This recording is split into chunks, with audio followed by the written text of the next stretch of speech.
Is it better to exit an event abruptly or gradually?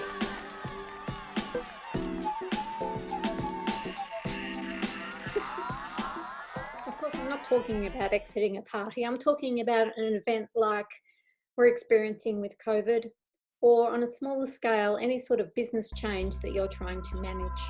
It could be a price change that you're communicating to customers, or it could be a policy change that you're implementing with your staff.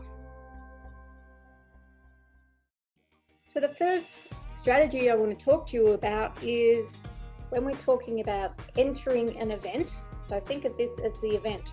So we were at this baseline, we entered the event rather abruptly, we've experienced the event, and now we're exiting that for a new normal. In this model, this is really what I call a sharp entry.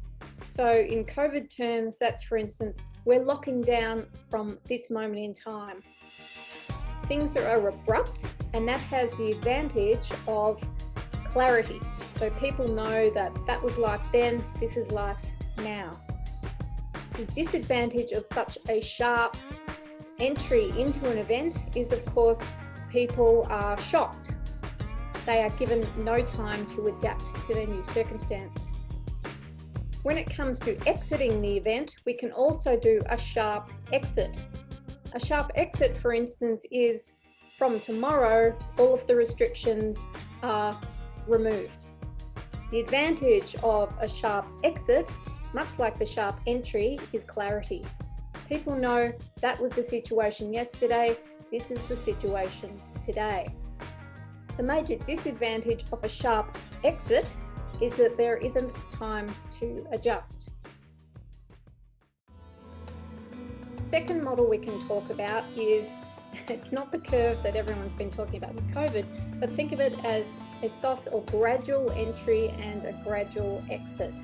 Now, the advantage here, in contrast to the sharpness of the entry and exit, is that people have time to adapt to this new world. So that might be a phasing in of restrictions, for instance. So people are given time to adapt. The major disadvantage of a gradual entry into the event is that every time people turn around, they're confronted with pain. So it elongates that. Imagine if, for instance, you're a business and you were seeking to adjust an annual price and you did it incrementally. So every time they were getting a communication from you, it was like you were poking them in the ribs again. You were rubbing salt in the wound, because every time they hear from you, it's bad news. So that's the disadvantage of a gradual entry. We can also have a gradual exit from an event. Now here, the advantage is that people are given time to adapt so that it is scaled down, so it's incremental, and it's good news. So every time they turn around, instead of it being pain, pain, pain, they're getting gain, gain, gain. The major disadvantage with a slow re-entry or exit is confusion. So people become uncertain because every week the conditions are different, so they don't have a clear cutover in terms of how it was and how it is now.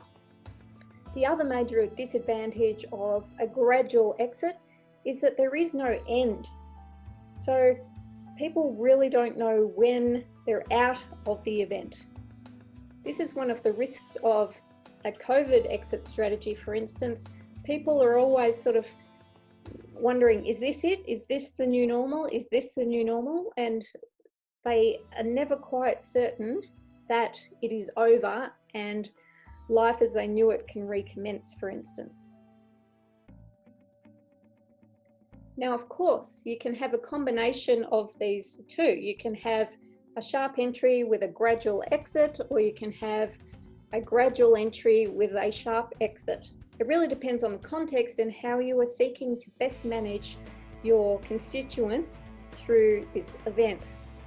If you'd like to talk more specifically about how your business can exit an event or even enter one, please get in contact briwilliams.com.au. As always, if you found this interesting, please give it a like, and I'd love you to subscribe to my channel so that you can get more videos like this